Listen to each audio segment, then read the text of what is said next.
Hello guys, आ गए हैं हम आपके साथ एक और धमाकेदार वीडियो के साथ। और आज की जो हमारी वीडियो होने वाली है वो लैपटॉप के अपग्रेड के ऊपर होने वाली है। ठीक है, हमारे पास जो बहुत से लोग ऐसे हैं जिनके पास ना पुराने लैपटॉप पड़े हुए हैं, जनरली वो चलते नहीं हैं, स्पीड बहुत स्लो आती है और ही बहुत सारी प्रॉब्लम है कि हमारा काम नहीं हो पाता है। या कुछ जो नए लैपटॉप भी आज की डेट में आ रहे हैं, अभी तो फिलहाल नहीं, कुछ समय में जो आए हैं, तो वो लैपटॉप ना ऐसे हैं जो हार्ड डिस्क के ऊपर रन करते हैं। तो उनमें क्या होता है, ये तो स्पीड स्लो आती है, दूसरा वो लैग भी करते हैं। और गेमिंग तो आजकल मस्ट हो गया है, तो गेमिंग भी आपको कंसिडर करते हैं, मतलब बहुत से लोग पर्सनल प्रायोरिटीज़ होती हैं। तो उन सब चीज़ों को देखते हुए अगर आप अपने लैपटॉप को अपग्रेड करना चाहते हैं तो उसमें किन बातों का आपको ख्याल रखना है।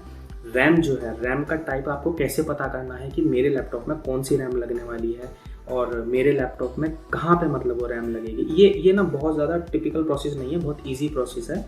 तो हम बहुत आसान तरीके से इसको समझने की कोशिश करेंगे कि किन स्टेप्स को फॉलो करके हम अपने सिस्टम को, लैपटॉप को अपग्रेड कर सकते हैं। तो बेसिकली जो अपग्रेडेशन है, जो मतलब आज की वीडियो जो मैंने बनाई है वो सिर्फ दो चीज़ों के ऊपर बनाई है। उसमें हम लोग रैम को भी अपग्रेड करेंगे और SSD को भी अपग्रेड करेंगे। ठीक है, तो SSD को अपग्रेड करने का मतलब ये है कि जो हमारे सिस्टम में पुरानी हार्ड डिस्क पड़ी हुई है, ठीक है, या तो हम उसको हटा के दूसरी लगाएंगे, और हम साथ में भी लगा सकते हैं। ऐसा नहीं है कि वो हटानी ही पड़ती है, हम उसको साथ में भी लगा सकते हैं। मतलब जो हमारा हार्ड डिस्क के अंदर ऑलरेडी डेटा पड़ा हुआ है वो हमारा सेफ भी रहेगा। इसके साथ साथ हम अगर जब उसमें SSD को इंस्टॉल कर देंगे तो SSD को इंस्टॉल करके हम उस पर अपनी विंडोज़ को रन करा लेंगे।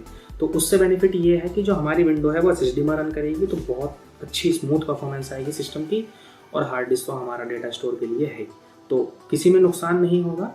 अपग्रेड हो जाएंगे। बूट टाइम जो है, आपने बहुत जगह सुना होगा, ब्लॉग में देखा भी होगा, कुछ और वीडियोस भी देखी होंगी, जहाँ पर जो है सिस्टम की जो परफॉर्मेंस है वो बहुत ज़्यादा हाई हो जाती है। नॉर्मल जो एक पीसी है वो 30 to 50 सेकंड तक ले लेता है हार्ड डिस्क के ऊपर बूट होने में।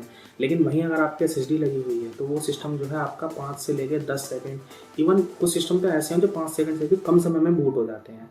तो जो इन सारी चीज़ों का आपको ख्याल रखना है वो SSD के लिए होता है बेसिकली। मतलब वो अगर आपने अपने सिस्टम में लगाई है तो आप समझ सकते हैं कि हाँ, आपका सिस्टम अच्छे से रन करेगा। तो टोटल जो समरी है वो ये है कि आज की डेट में SSD लगाना मस्ट है। और अगर आपके सिस्टम की रैम कम है तो उसको आपको अपग्रेड करना है। तो कैसे करना है, लैपटॉप का क्या प्रोसीजर है खोलने का, या किन चीज़ों की सावधानियाँ बरतनी चाहिए। मेरे पास जो है HP का लैपटॉप है, मैं HP के लैपटॉप को खोल के आपको उसमें रैम को लगाना सही से, और हार्ड डिस्क और SSD तीनों का सही तरीके से प्लेसमेंट समझाऊंगा और इनको इंस्टॉल करना समझाऊंगा। ठीक है, तो बिना किसी टाइम वेस्ट करे हम सीधे चलते हैं लैपटॉप के ऊपर और लैपटॉप को खोल के देखते हैं उसके अंदर क्या है क्या नहीं और कैसे हम अपग्रेड करते हैं। सामान मैंने सारा मंगाया हुआ है, मैं आपको देख करके पहले आपको सामान दिखाने की कोशिश करता हूँ। ठीक है, तो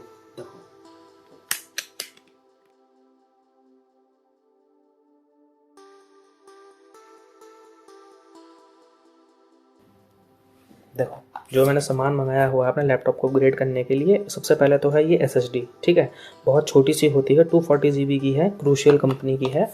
ये मैंने मंगा रखी है, मैं इसको ही अपने लैपटॉप में लगाऊंगा, तो उससे हमें आइडिया लगेगा कि मतलब मैं आपको स्पीड भी चेक कराऊंगा। जनरली हार्ड डिस्क की स्पीड जो है ना SSD के मुकाबले ना बहुत कम होती है। ठीक है, अब कितना अंतर आता है ना वो मैं आपको बेंचमार्क टेस्ट करके दिखाऊंगा। सेकंड जो है, एक हमने ये कैडी मंगाई हुई है। अब कैडी क्यों मंगाई हुई है ये भी मैं आपको इसमें वीडियो में ही दिखाऊंगा। कैडी मंगाने का ना रीज़न है, पास लैपटॉप है ना, उस लैपटॉप में ना DVD राइटर भी है। तो DVD राइटर की जगह हम इस कैडी का इस्तेमाल करके ना उसमें हार्ड डिस्क भी लगा सकते हैं, SSD भी लगा सकते हैं। ये डिपेंड करता है हमारे ऊपर कि हमें क्या लगाना है। ठीक है, तो मैं जो है SSD को इसमें नहीं लगाऊंगा, इसमें हार्ड डिस्क लगाऊंगा। और ऐसा मैं क्यों कर रहा हूँ, इसका जो रीज़न है मैं आपको लैपटॉप को खोल के ही दिखाऊंगा। ठीक है, ये मेरे पास HP का लैपटॉप है। ठीक है, और इसको खोल के मैं सारी चीज़ें आपको दिखाने वाला हूँ कि कैसे करके हार्ड डिस्क और रैम दोनों को इंस्टॉल किया जाएगा। तो देखो ये मेरा HP का लैपटॉप है।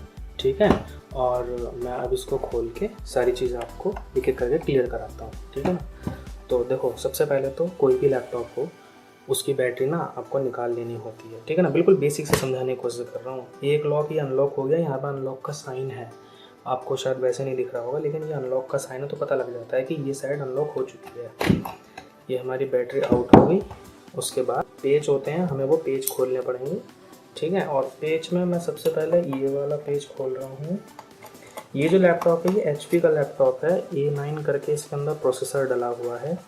वो सब तो स्पेसिफिकेशन है, उसको मैं नहीं इंक्लूड कर रहा हूँ यहाँ पर, फिलहाल हम ये देखेंगे। तो सबसे पहले बैटरी हटाई, बैटरी हटाने के बाद ये बीच में जो एक पेज होता है ये हमारी इस वाले में ना DVD राइटर भी है, तो DVD राइटर के सामने होता है। सबसे पहले ये वाला पेज खोलना है, तो ये ना हमारा देखो ऐसे करके बाहर आ जाएगा, ठीक है।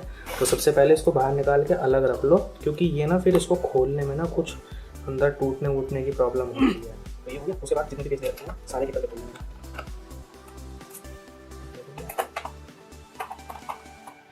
जो मैं ये प्रोसेस दिखा रहा हूँ ना, ये ऐसा ही नहीं है कि HP के लैपटॉप के लिए ही है। लैपटॉप जितने भी हैं थोड़ा वो उनको ना खोलने के किसी किसी के ही तरीके अलग होते हैं, नहीं तो जनरली ऐसे ही खुलते हैं। तो सबसे पहले पेज खोल लो। पेज खोलते समय कुछ कुछ बातों का ध्यान ना और भी देना है। मैं इसमें ना एक अलग चीज़ भी मुझे देखने को मिली है, वो मैं अभी आपको दिखाता हूँ। इसमें ना यहाँ तक तो सब ठीक है, यहाँ तक तो कोई प्रॉब्लम नहीं है। प्रॉब्लम ना यहाँ शुरू होती है।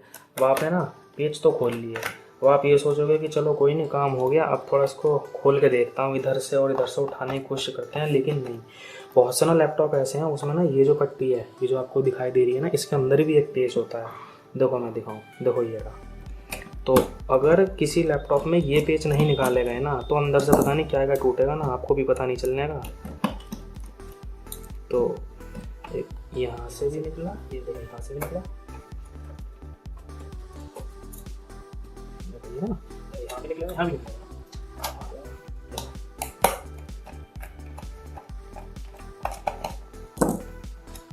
देखिए रहा,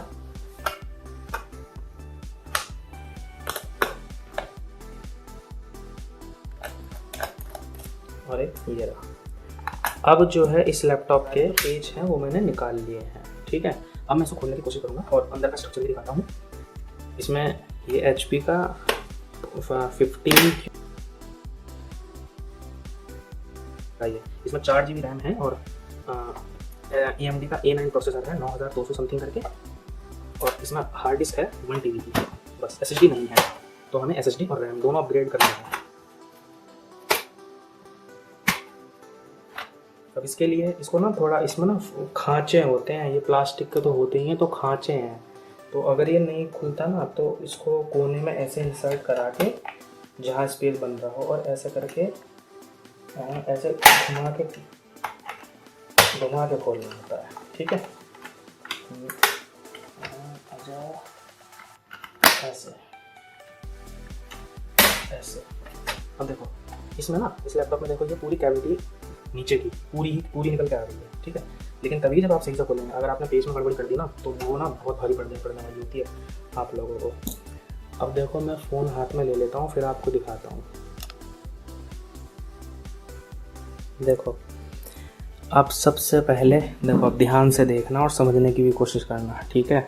अगर आप नए हो लैपटॉप्स के खोलने के, हालांकि मेरा रिपेयरिंग का काम नहीं है, लेकिन ये DIY चीज़ें हैं, इनको ना कुछ आप कर सकते हो। अगर थोड़ा सावधानी बरती जाए तो इन चीज़ों को ना आप बड़े आसानी से कर सकते हो। देखो सबसे पहले मैं आपको दिखाता हूँ, ये रहा, ठीक है।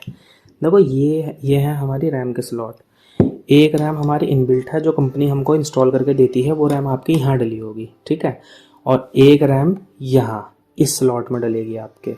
ये एक स्लॉट में पहले से इंस्टॉल्ड होगी और दूसरे स्लॉट में आप रैम डाल सकते हो। अब जैसे ये वाली रैम है, मेरे वाले केस में क्या है, मैंने इसमें 4 GB रैम थी ना, तो मैंने इसमें 8 GB की इंस्टॉल कर लिया है। ये देखो मैं आपको दिखाता हूँ पहले। हाँ ये रहा। अब देखो सवाल ये आता है, अब आपने अपना लैपटॉप तो खोल लिया, अब आपको पता कैसे चले कि आपके सिस्टम में DDR4 रैम है, DDR3 है, DDR2 है, DDR1 है। क्योंकि रैम में ना ये भी बहुत बड़ी प्रॉब्लम होती है DDR समझने की। कि तो आपको क्या करना होता है, या तो आप ना वेबसाइट पर जाकर चेक कर लीजिए पर्टिकुलर मॉडल को डाल के। दूसरा, अगर आपको समझ में नहीं आ रहा है ऐसे भी कि कंफ्यूज हो रहे हो, सिस्टम खोलिए। अगर आपके पास PC है तो और ज़्यादा आसानी हो जाती है, नहीं तो अपने लैपटॉप को खोलिए। लैपटॉप को खोल के अब देखो मैं आपको समझाता हूँ। इसमें लिखा हुआ 8 GB, ठीक है। ये 8 GB की रैम है, SK हाइनिक्स कंपनी की है, 1R×8 PC4। ये PC4 का मतलब है कि ये DDR4 रैम है। अगर PC3 लिखा हुआ है तो वो DDR3 रैम होती है। इस बात को ना अच्छे तरीके से समझ लेना। ये 2400D का मतलब है 2400 मेगाहर्ट्ज़ की रैम है। ये मेगाहर्ट्ज़ जो है ना पावर होता है रैम की, जितनी ज़्यादा मेगाहर्ट्ज़ होगी उतनी जो हाई रैम होती है। बजट वाले सिस्टम में यही रैम आपको मिलती है। ये 2400 की जगह ना 2133 भी आती है, उसको रफली 2200 मेगाहर्ट्ज़ बोल दिया जाता है। उसके बाद और भी ऊपर है, लेकिन वो रैम जो है ना चलती नहीं है, मदरबोर्ड को सपोर्ट भी करनी होती है हाई रैम।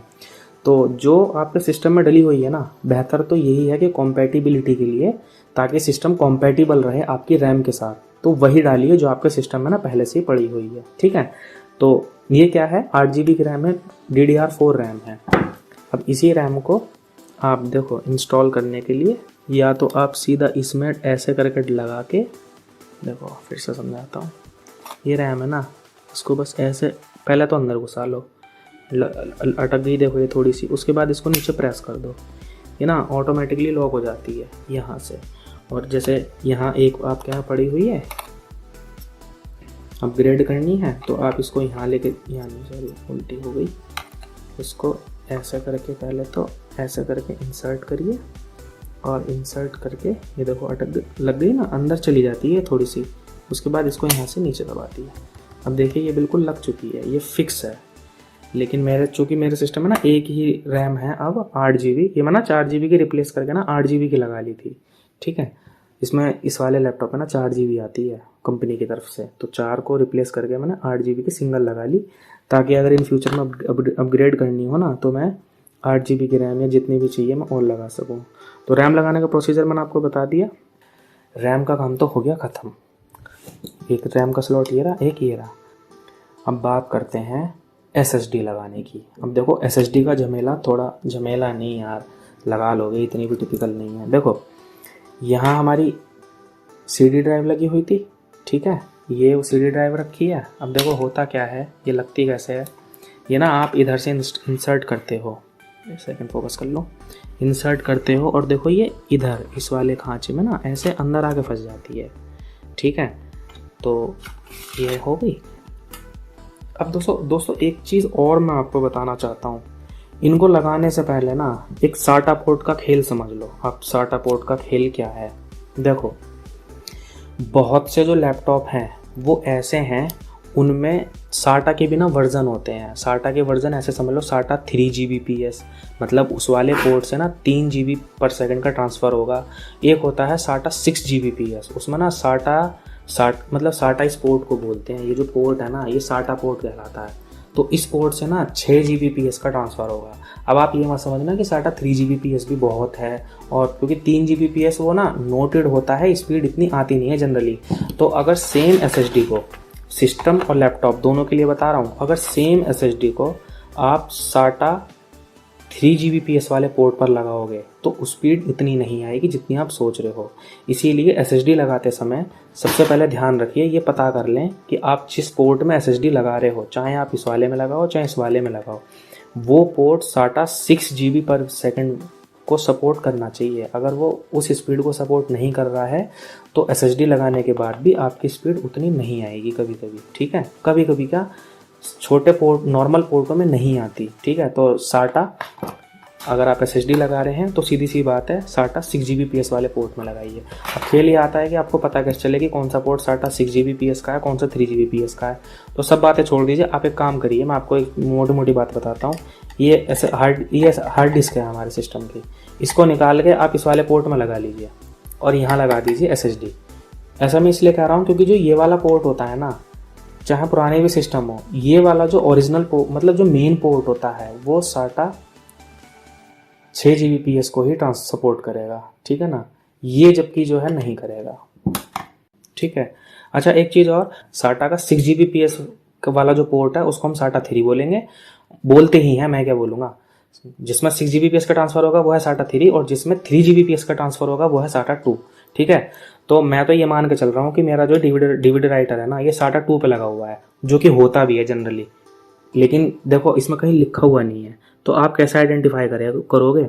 और कभी कभी ना मैनुअल में भी नहीं मिलता, तो उसका समाधान बस यही है, आप एक काम करो, ये जो आपकी हार्ड डिस्क लगी हुई है ना इसको यहाँ लगा दो, क्योंकि ये वैसे भी ना बहुत इतनी तेज तो चलती नहीं है, तो इसीलिए इसको यहाँ लगाओगे तो प्रैक्टिकल एक्सपीरियंस से बता रहा हूँ, स्पीड में कोई कमी नहीं आती। हार्ड डिस्क आपको जितनी स्पीड दे रही थी ना उतनी ही स्पीड से रन करेगी, लेकिन यहाँ अगर आप SSD लगा दोगे, ठीक है, तो फिर वो SSD जो है ना अपनी फुल स्पीड पे काम करेगी। लगाने को आप इसे यहाँ भी लगा सकते हो, लेकिन ना थोड़ा स्पीड का इशू आ सकता है, तो मेरी मानो तो यहाँ ना लगा के हार्ड डिस्क यहाँ और SSD यहाँ। तो अब मैं क्या करूँगा, इस हार्ड डिस्क को यहाँ ट्रांसफ़र करूँगा और यहाँ पे SSD को इंस्टॉल करूँगा। ठीक है, चलो मैं आपको पहले ये दिखाता हूँ, हम देख लिया ना, ठीक है, कैसे कैसे करके ये होएगी।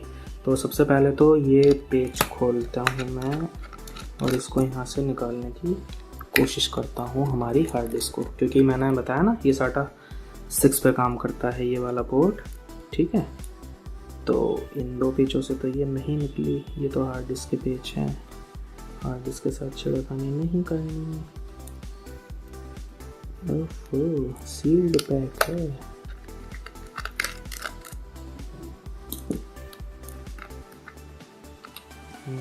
ओहो, इसको यहाँ रखो और ये हमारी शायद निकल के आ रही है। ओके, आ गई। देखो, अब देख लो, सही से देख लेना, फिर मत कहना। ये यहाँ से उठाई और देखो ये हमारी बाहर आ चुकी है, ठीक, जो कि जनरल हार्ड डिस्क है हमारी। और एक चीज़ और बताऊँ, SSD को ना यहाँ लगाने से एक बड़ा फ़ायदा और है। कभी कभी जो है ना कैडी गड़बड़ करने लगती है, मतलब हिलने लगती है, तो उस चीज़ से बचने के लिए ना आपके सिस्टम पे कोई इफ़ेक्ट ना पड़े, क्योंकि सिस्टम जैसे रिस्टोर वगैरह मांगने लगता है ना तो बड़ी प्रॉब्लम आती है, तो यहीं लगाओ ताकि ये कभी ना हिले इन केस। हालांकि हिलता नहीं है, लेकिन फिर भी ना एक सेफ्टी लेके चलो। जब यहाँ ऑप्शन है तो यहाँ लगाओ ना, कहीं और की जगह छेड़खानी क्यों करनी। अब देखो ये मेरे पास ना क्रूशल की SSD है, BX500 मॉडल है, 240 GB की है, ठीक है। अब देखो, हाँ ये रहा जो बताना था। देखो लिखा है ना SATA 6 Gbps, इसका मतलब ये जो SSD है BX500, ये अगर इसको SATA 6 Gbps का पोर्ट दिया जाएगा तो वहाँ पे ये अपनी मैक्सिमम स्पीड पे काम करेगी, ठीक है। अगर SATA 3 Gbps वाले पर दोगे, यानी कि SATA 2 पे दोगे, तो काम तो वहाँ भी करेगी लेकिन फुल स्पीड पे काम नहीं करेगी, ठीक है। तो दोनों चीज़ों में ना अंतर होता है। तो अगर अच्छी क्वालिटी की SSD आप लगा रहे हो तो उसको पोर्ट भी तो वैसा दो ताकि वो अच्छे तरीके से काम करे। अब देखो हम इसको इंसर्ट करके ना इसको यहीं फिक्स कर देंगे इस SSD को, तो इससे ना ये हिलने की नहीं है कभी। अब देखो पिन देख लो, ऑटोमेटिकली ना ये वहीं आके एडजस्ट हो जाएंगी। हो जा, देखो हो गया, ये इंसर्ट कराया और ये लग गई। हाँ देखो लग गई। और कॉन्फर्मेशन के लिए ना देखो यहाँ पे जो गैप है ना, इस गैप को आप देख लेना, ये गैप फिल हो जाना चाहिए। देखो जैसे ये अभी लूज़ है, ठीक है, तो लूज़ पे ओके मत कर देना बिल्कुल, इसको सही से इंसर्ट कराओ और देखो इस गैप को ख़त्म करो। लग गया यार, देखो ठीक है, अब लग गई ना। देखो ये गैप ख़त्म हो गया सारा, ये गैप ख़त्म होना चाहिए ताकि सारे जो कनेक्टर है ना वो अच्छे तरीके से ना एडजस्ट हो जाएं। इसमें SSD इंस्टॉल कर ली है, बता चुका हूँ। हार्ड डिस्क थी हमारी सिर्फ 1 TB की, अब हमारे सिस्टम में ना ये 1 TB की हार्ड डिस्क के साथ साथ ना ये भी शो करेगी।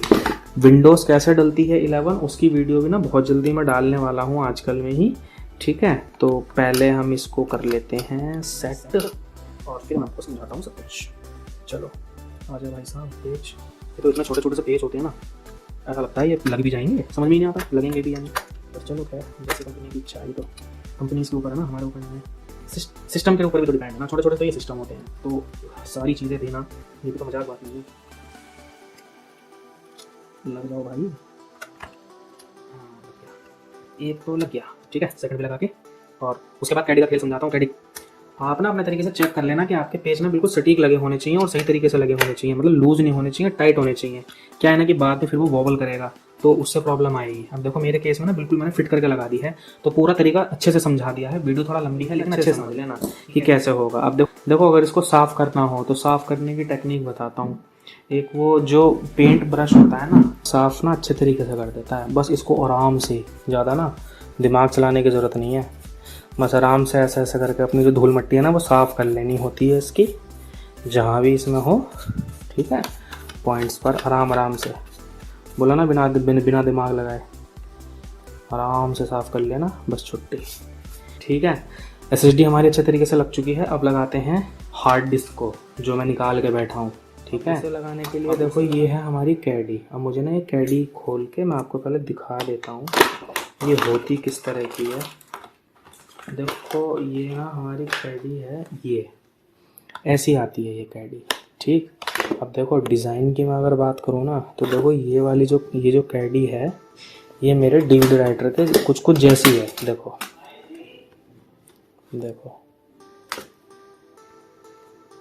है ना, है, देखो ये मेरी कैडी है, देखो ये है मेरा DVD राइटर, ठीक है, और ये है मेरी कैडी। अगर ये इसके जैसी नहीं होगी तो फिर तो लगने का तो सवाल ही नहीं होता ना। तो ये इसका जैसे ही है। अब देखो इसको भी लगाने का ना तरीका समझ लो, कैसे कैसे करके ये लगनी है। सबसे पहले तो देखो इसमें अंदर ना ये रिपिन, ये पॉइंट दे रखे हैं, तो आपको कुछ नहीं करना, बस अपनी हार्ड डिस्क उठाई और पॉइंट देख लेना भैया, ये ऐसे भी लगती हैं और ऐसी भी लगती हैं। किसी किसी में ऐसी भी अगर लगी तो चेक कर लेना, कभी पिन वगैरह तोड़ लो। तो ये मैंने ऐसे करके रखी और देखो मेरी ना मुझे पता चल रहा है। देखो मैं यहाँ से दिखाने की कोशिश करता हूँ। ये रही देखो, राइट साइड में ना छोटी पिन है, इसमें राइट साइड में छोटी पिन है, और देखो यहाँ है छोटी पिन, इसमें मतलब कम पिन है। तो इसको ऐसे करके लगाएंगे तो राइट में आ जाएगी मेरी। उसके बाद इसको मैंने करा दी अंदर इंसर्ट। ठीक, ये मेरी सही तरीके से लग चुकी है। फिर वही सवाल, वॉबल हो सकती है, ठीक है ना। तो वॉबल से बचने के लिए देखो इसमें यहाँ ना ये वो दे रखे हैं कि यहाँ पेचकस लगा के इसको ठीक कर सकते हो ताकि ये हिले ना। और देखो पेच ये दिए गए हैं, ये ना हमारी जब कैडी आप खरीदते हो ना तो कैडी के साथ ही आते हैं। तो चलो इसको भी लगाते हैं, एक एक करके लगाते हैं। थोड़ा सा कैमरा ऊपर कर देता हूँ ताकि आपको दिखाई दे, कभी ये ना समझो कि अपने आप ही लग जा रहा है। भाई लग जाए भाई। पहला पेच ये लगाया, जरूरी नहीं है कि मतलब आपको चारों ही लगाने हैं, आप चाहे चारों लगा सकते हैं, चाहे दो लगा लो। मैं तो दो ही लगाने वाला हूँ क्योंकि दो मतलब ठीक है, कभी निकालने की जरूरत पड़ी ना तो मैं ठीक है, मुझे दो में कोई प्रॉब्लम नहीं है। और दूसरा इसकी पन्नी जरूर उतार लेना, नहीं तो ना ये अंदर जाके ना फिर देखो ये लगी हुई है ना पन्नी, ताकि ये अंदर जाके ना आपको प्रॉब्लम ना करे फिर लैपटॉप के अंदर ऐसे। मेरे केस में मैं इसको हटा ही रहा हूँ, मुझे नहीं चाहिए, फिर ना फंस जाती है कभी कभी ना, बाहर से निकल नहीं पाती अगर ज़रूरत ही हो। तो ये रहा है, इन दो पेचों को भी लगा के फिनिश करते हैं ताकि ये क्या कहूँगा कभी इसमें लगा दो तो लगी रहेंगे। ठीक है, ये लग गया, लास्ट बचा है, इसको भी लगा के फिनिश करते हैं।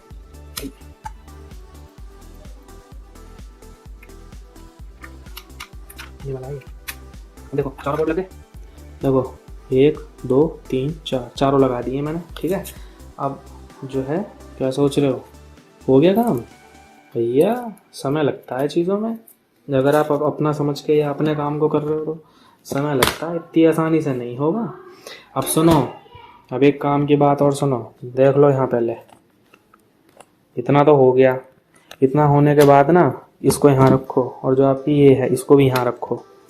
देखो किसी भी लैपटॉप में पहले समझा दूँ, दो पोर्ट तो होते ही नहीं है। जैसे इसमें SATA के 2 पोर्ट हैं, एक पोर्ट ये है, एक पोर्ट ये है। ठीक है, पहली कमी तो ये थी SATA 3 कौन सा 6 कौन सा हमें नहीं पता, मैंने बता दिया जहां हार्ड डिस्क है उसे निकाल के SSD लगा दो ताकि SSD अच्छे से काम करे, बचे हुए में हार्ड डिस्क लगा दो। अच्छा एक चीज और सुन लो, जिस लैपटॉप में रीड राइटर नहीं है और अगर उसके अंदर ये वाला पोर्ट मौजूद है, होता है कुछ लैपटॉप में, तो आप उसमें SSD लगा सकते हो साथ हार्ड डिस्क के साथ में ही। और अगर किसी लैपटॉप के अंदर ये वाला एक ही पोर्ट मौजूद है तो ध्यान रखना, फिर आपको जो है ना अपनी हार्ड डिस्क हटा के ही वहाँ पे SSD लगानी पड़ेगी, और SSD आती है थोड़ा महंगी।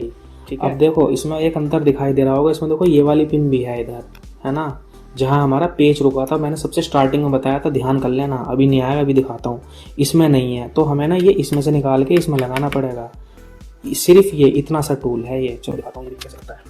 जो वीडियो बनाते हैं ना तो पूरी ही तो बनानी चाहिए, 2 मिनट में लगा कर दिया, उसका क्या फायदा। देखो कर ले भैया फोकस, ये यहाँ ना एक छोटा सा पेज है, देखो ये मैंने खोला। और अलाइनमेंट ध्यान रखना, अलाइनमेंट कैसे कैसे हो, इसका मतलब ये पिन ये जो है ना ऐसा ना हो कि कभी पता चला आपसे ऊपर नीचे हो गया।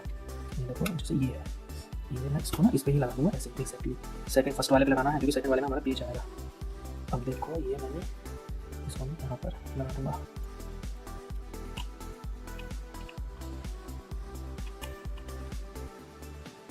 थोड़ा ये नहीं है ना टेढ़ी अभी तो थोड़ा सा दिक्कत, तुम पहले गिर जाओ है ना, एक तो वैसे ही 2 हाथ कम पड़ रहे हैं, तुम भी और गिर के साथ मत दो, हमारा टाइम खराब हो। देख लो सुन लो, देखो भाई ये हमारा लग चुका। ठीक है, ये हमारी हार्ड डिस्क है, ये मैंने लगा लिया। अब देखो कहाँ काम आएगी, ये मेरी हार्ड डिस्क, इसको मैंने यहाँ से ऐसे करके इंसर्ट कराया और अब देखो इसमें ये पॉइंट बाहर की तरफ दिए गए हैं, ये मेरे ना यहाँ आके मैच हो जाएंगे।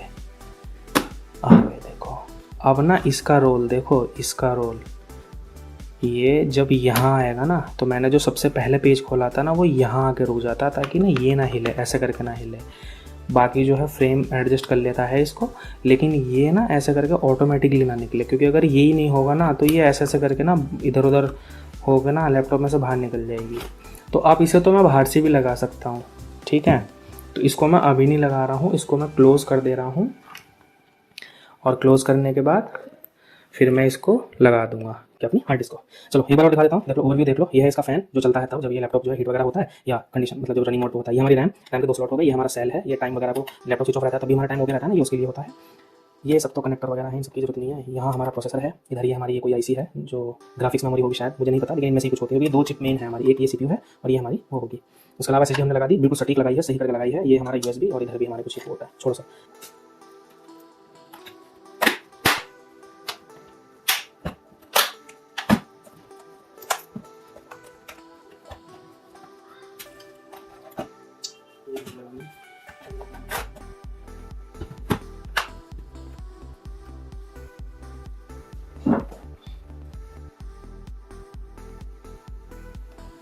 चलेगा ये, मुझे कुछ चला के दिखाते हैं। हो गया, चलो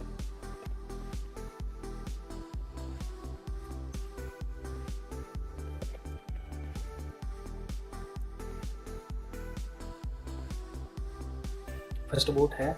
जैसे एसएसडी लगाई है ना तो स्टार्टिंग में समय लगता है इसको थोड़ा समझने में, क्योंकि ये देखता है ना कि कितने हार्डवेयर का हमने चेंजेस किया है,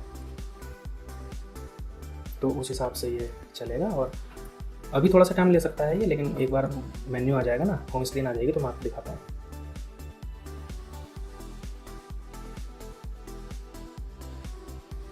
अब देखो 2 चीज़ें हमें चेक करनी है कि हमने सही से काम किया है या नहीं।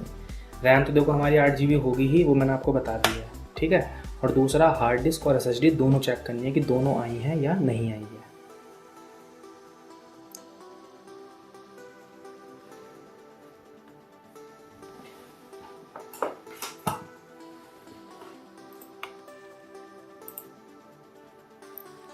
देखो लोकल डिस्क सी, डी और ई, ये तीनों तो हमारी वो हैं, हार्ड डिस्क की हैं, ठीक है। 241, 337 और 337।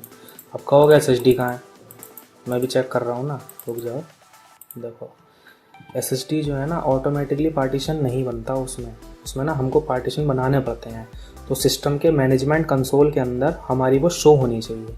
अगर वो वहाँ शो नहीं हो रही तो इसका मतलब हमारी एसएसडी सिस्टम में अटैच सिस्टम ने नहीं ली है। तो सबसे पहले यहाँ गए, यहाँ जाके रुको फोकस कर लो, यहाँ जाके आप डिस्क मैनेजमेंट में जाना। यहाँ आपको एसएसडी शो कर जाएगी, 2 पार्टीशन शो करेंगे। हाँ देखो आ गई, ये रहा डिस्क 0। ओके अब देखो डिस्क 0 ये है ना, 240 GB के एसएसडी है, इतना स्पेस हमें मिलता है अपने काम के लिए। डिस्क 0 में एसएसडी है, डिस्क 1 में हार्ड डिस्क है, तो इसका मतलब एसएसडी और हार्ड डिस्क हमारी दोनों हो चुकी हैं शो। अब आप ये कहोगे कि यहाँ भी एक बार चेक कराऊँ, तो रुको मैं इसका नया वॉल्यूम बना दूँ ताकि मैं आपको दिखा सकूँ। 3 थे वहाँ पर, है ना, 3 पार्टीशन थे। देखो इसको कर दिया ना, 1 पार्टीशन और हो जाएगा, तो हमारे पास में 4 पार्टीशन शो होंगे। आप इसको फॉर्मेट होने दो। अरे यार जल्दी कर लो भाई साहब, हो गया। देखो अब यहाँ पे 4, हाँ आ गया ना, सी, डी, ई और ये है हमारी एफ। देखो दिखाते हैं, हाँ देखो 223 GB की ये आ गई, ये हमारी एमपीटी है और ये है हमारी एसएसडी, है ना। और ये हमारी तीनों क्या थी, ये तीनों हमारी क्या थी, हार्ड डिस्क हैं, और ये हमारी एसएसडी आ चुकी है। अब मैं क्या करूँगा, अब ये जो, अब देखो रैम को भी चेक कराते हैं एक बार। रैम तो खैर है ही हमारे में, 8 GB है ही पहले से। ये रहा देखो, ये रहा AMD ना A9 9420 रेडियन R5 करके ये CPU है, 8 GB रैम हो गई। अब एसएसडी डल गई है। नुक्स सिर्फ इतना हुआ है कि जो हमारी ये DVD राइटर है ना, अब ये DVD राइटर नहीं चलेगा इसमें, ये नहीं चला पाएंगे। अब इसको चलाने का टेक्निक क्या है, अब जो हमने जहाँ पे हमने अपनी वो लगाई है ना, हार्ड डिस्क लगाई है, हार्ड डिस्क को निकाल लो, इसको चला लो, चल जाएगी, कोई प्रॉब्लम थोड़ी ना है। लेकिन ये काम ना स्विच ऑफ करके ही करना, ऑन करके मत करना, क्योंकि डिटेक्ट नहीं करेगी, ठीक है। तो उसको निकाल दो, क्योंकि विंडो तो हमारे एसएसडी में है, उसको निकाल दो और इसको लगा लो, और इससे अपनी सीडी वगैरह का काम करके हार्ड डिस्क को फिर से वापसी लगा लो, तो कोई प्रॉब्लम नहीं है, ठीक है। तो उम्मीद करता हूँ ये वीडियो आपको अच्छी तरीके से समझ में आ गया होगा कि एचपी के लैपटॉप में, किसी भी लैपटॉप में खोलने से लेकर एसएसडी और रैम को इंस्टॉल करना, अपग्रेड करना, हार्ड डिस्क को चेक करना, कैसे लगानी है, कैसे हटानी है, सारे पॉइंट एक एक करके मैंने आपको समझा दिए हैं। वीडियो लंबा हो गया है, ठीक है। अच्छा लगे तो लाइक जरूर कर देना, चैनल को सब्सक्राइब कर लेना, ठीक है। और ये जो था ये हमारा आज का ट्वीट था, अगले ट्वीट के लिए बने रहें, तब तक के लिए बाय बाय। एंड करती है विंडोज़ 11 की स्टार्टिंग से लेके लास्ट तक इंस्टॉलेशन कैसे करनी है, एसएसडी में कैसे करते हैं, हार्ड डिस्क में कैसे करते हैं, एक उसका डिटेल्ड वीडियो मैं बना के डालने वाला हूँ 1-2 दिनों में। तो उसमें ना हम ये देखेंगे कि विंडोज़ 11 जो है बिल्कुल जीरो से हमने ना उसमें बूट भी समझना होता है कि बूट क्या है और किस तरीके से उसको मैनेज किया जाए कि जो है हमारी सीडी है या पेन ड्राइव है वो बूट ले ले और विंडोज़ 11 को इंस्टॉल कर ले। बहुत से सिस्टम ऐसे हैं ना जो कॉम्पेटिबल नहीं है, डल जाती है, डालने को तो डल जाती है। तो वो सब मैं आपको उस वीडियो में बताने वाला हूँ, वो कुछ दिनों में आने वाली है। विंडोज़ 11 कैसे इंस्टॉल करी जाए विद ड्राइवर्स, उसके भी ड्राइवर्स डलेंगे, उससे वो मैं इसमें ही डालने वाला हूँ। इसको मैं बंद करा के और एक तो पेन ड्राइव बना के फटाफट से इसमें डालूंगा, तभी उसकी वीडियो को मैं शूट करके अपलोड कर दूंगा। ठीक है, तो वहां से आपको आइडिया लग जाएगा कि विंडोज़ 11 इसमें ही नहीं किसी में भी आपको कैसे इंस्टॉल करनी है। ठीक है।